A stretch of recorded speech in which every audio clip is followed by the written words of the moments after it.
พี่น้องป้าดก่อยมาสะอ่อนพระเอกเต้ยอภิสิทธิ์แถวว่าพระเอกเต้ยอภิสิทธิ์แห่งหมอลำศิลปินผู้ไทยพี่น้องเอ๋ยออกรถคันบักใหญ่รถโตโยต้าสีดำย่างดีพี่น้องเอ๋ยว่าเป็นขั้นแรกดิขั้นที่สองแล้วโอ้ยว่าแต่เป็นผู้เบาซ้ำน้อยออกรถได้สองขั้นป้าดมาเก่งเทราคาล้านเก้าป้ายแดงออกไม่ฮ้อนสดป้าด มาขักแต่ว่ารถคันที่สองของชีวิตหมอลำมาเป็นหมอลำได้ย้อนเป็นหมอลำนี่เนี่ยรถคันที่สองของชีวิตหมอลำขอต้อนรับน้องหมานพาราบาไปทั่วงานหมอลำด้วยกันนะขอบคุณเวทีศิลปินผู้ไทยที่ให้โอกาสผมได้ทำงานหาเงินขอบคุณแม่พ่อวีแม่อำนวยพี่มากพ่อเอกชัยพี่แย้มพี่ตาลและแฟนคลับที่น่ารักของผมทุกคนที่ทำให้ผมมีวันนี้พนาวานะนะ โอ้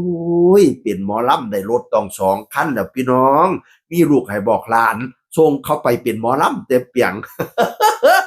เป็นหมอลำมาลำรวยกล้วยเหยียบแต่ว่าเฮ้ยมาหุงเฮี้ยงเลี้ยงเหลี่ยมแท้อายุบ่ทันฮอด30ได้รถต้องสองคันโอ้ยข่อยหาเงินจนว่าหัวงอกเด้อข่อยจังซื้อรถได้น่ะอีพ่ออีแม่ข่อยเอ่ยโอ้ยเนาะเฮ้ยข่อยอยากย้อนร้อยถอยหลังไปเป็นหมอลำคือเพิ่นหมอลำตั้งแต่กี้ก็บ่ปังคือซุมื้อนี้ดอกพี่น้องเอ้ย ตะติกี้ดังให้ตายมาไล่กับว่าหลายป่านนี่พี่น้องส่วนใหญ่มาไล่กับเป็นลิบบินนั่นแหละเนาะอันนั้นกว้างพ่อมาไล่ลิบบินนี่เห็นว่าเขาคล้องให้อันยอดรักให้สายันให้พรศักดิ์น่ะมีแต่พวกมาไล่ลิบบินสมัยสิมีพวกมาไล่เงินคือสมัยซุมื้อนี้โอ้ยจะเป็นเพิ่นหุงเหี้ยงเลี้ยงเหลี่ยมจะเพิ่นหากินหมานพระเอกเต้ยอภิสิทธิ์เนี่ยก็ได้เด้อมาแต่ปากใต้ปากต่ำพุ่นน่ะ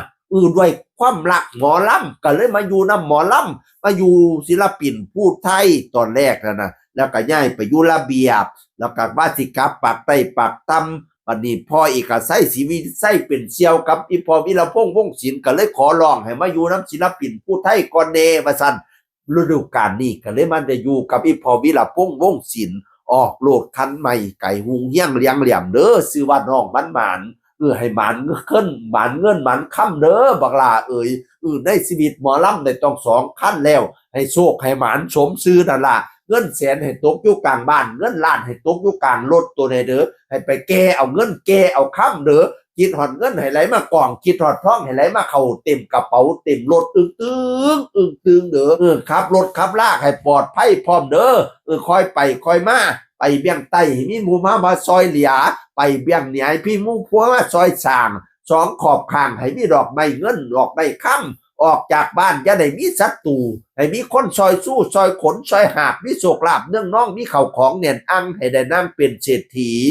ให้มังมีเงินล้านเด้อสนุกกอบสนุกโกย